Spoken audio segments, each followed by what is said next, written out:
Just a month to go before the grand Ram temple in Ayodhya witnesses the consecration ceremony, and a day after that, the devotees will be able to go for the Ramlala Darshan inside. And joining me is none other than Ashish Sompura, the architect who has designed the Ram temple in Ayodhya. That has taken many, many decades for this dream to be fulfilled. In fact, Ashish and his father and brother have worked together on this. And his father has been associated with the design of the Ram temple that we see today in a different form, a smaller version, since the late 1980s when the Ram Janmabhoomi movement was at its peak. Ashish, thanks a lot for speaking to us. How excited are you? Barely a few weeks to go before the doors are thrown open to the world.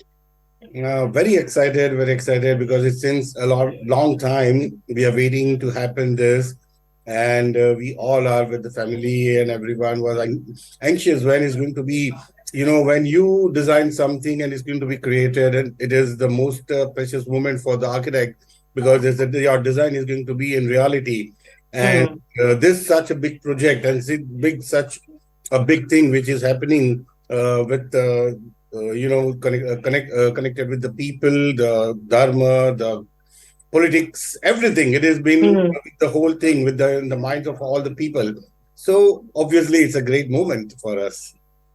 I will come to your family's connection, which is a long 30, 40 decade connection to the Ram temple in just a bit. But before that, a lot of our viewers who may not be able to go for the consecration ceremony or even for the darshan very soon would be very keen to know what is there as far as this Ram temple is concerned. Now, obviously, the outer structure, the design, everybody has seen.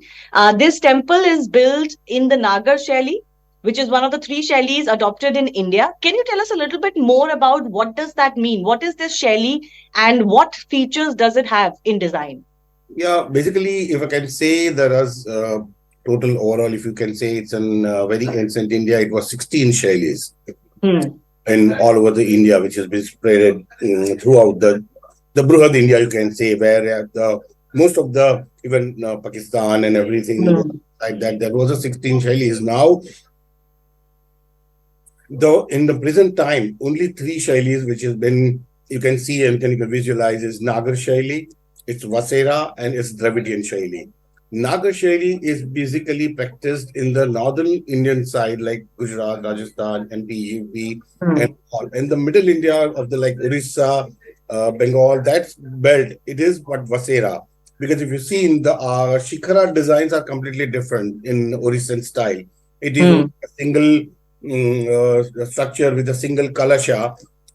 And in a Dravidian style, which is completely a different style, which is Tampal stole, and the concept is completely different from northern side and in southern side, because we believe the God is the biggest. So our Hmm. Sikhara is always tall, the tallest portion of the temple, or if you can say the complex is Sikhara. In southern India, which they call as the Sansar, the whole world is a big, and you go through a small thing which is called God, which is the truth. So their temples are really small. If you see, the Gopurams are big. So Hmm. this is the basic conceptual difference, and other things which has been developed by the architects of the olden things what they have thought of, and the Shailis has been built. But if you can say, the Nagara Shaili is the most developed in architecturally, articulated wise, the most developed Shaili is Nagar Shaili, which is Hmm. practiced. And from the beginning, if it is practiced in the old northern side, so that was the of that thing that the Nagar Shaili should be adopted in this particular temple of Shiva. Hmm. And it is a little bit different in Nagar also, because in Nagar Shaili also there's only the Garbhagriha shapes are always square or something like that. But this is an octagonal shape has been taken because of the two things, because the octagonal shape is connected with the Vishnu, and Hmm. Rama is the Vishnu's avatar. Right. So shape has been taken, and even Shikara has been developed in the same shape. So look wise, Hmm. it is completely different than normal other temples. Hmm. So I had the fortune to visit the Ram temple recently, a few weeks ago. So there are three mandaps in a row before the Garbhagriha, and there are two mandaps on the side. So five mandaps in total. There is a Rang mandap, I believe. There is a Guru mandap. So tell us more about the mandaps and what is the concept behind these. Basically, there was like an older design. What Dad has been created in 90s. That was only Garbhagriha, Gudamandapa, and Rangamandapa.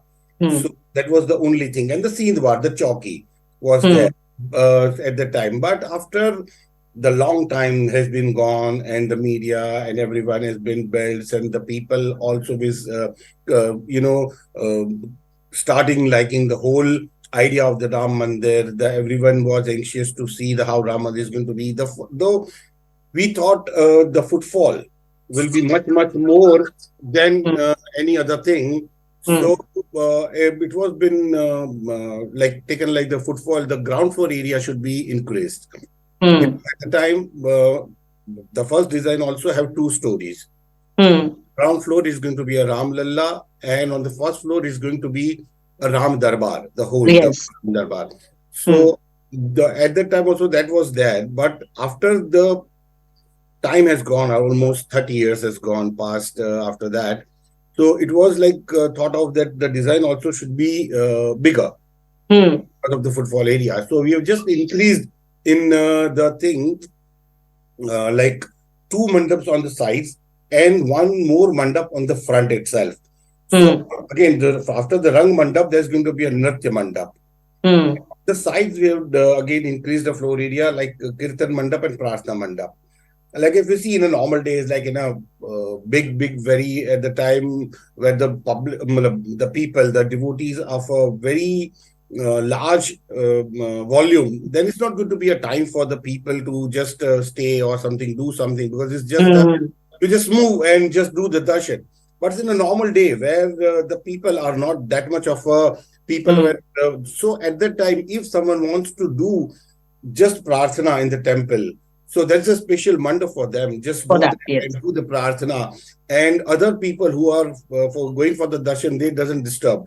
Sometimes you Hmm. go to a temple and people are sitting on the floor and just doing prarthana, which disturbs your movement.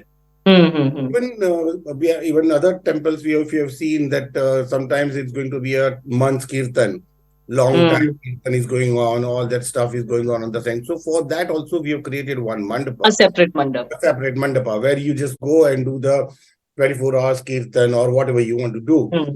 The darshan with those all those activities which has been done in the temple, even though your normal darshan won't Hmm. affect anything. So that's Yeah. how we created that. And then the podium was obviously there at that time also, but we have just make it bigger podium.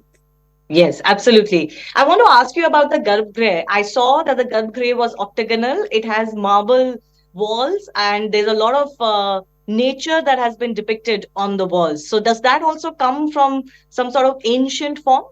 Yes, basically, if you see in a normal at that time in the older architecture, if you see in an older temple, this is only a plain designs because Hmm. the concentration should be there.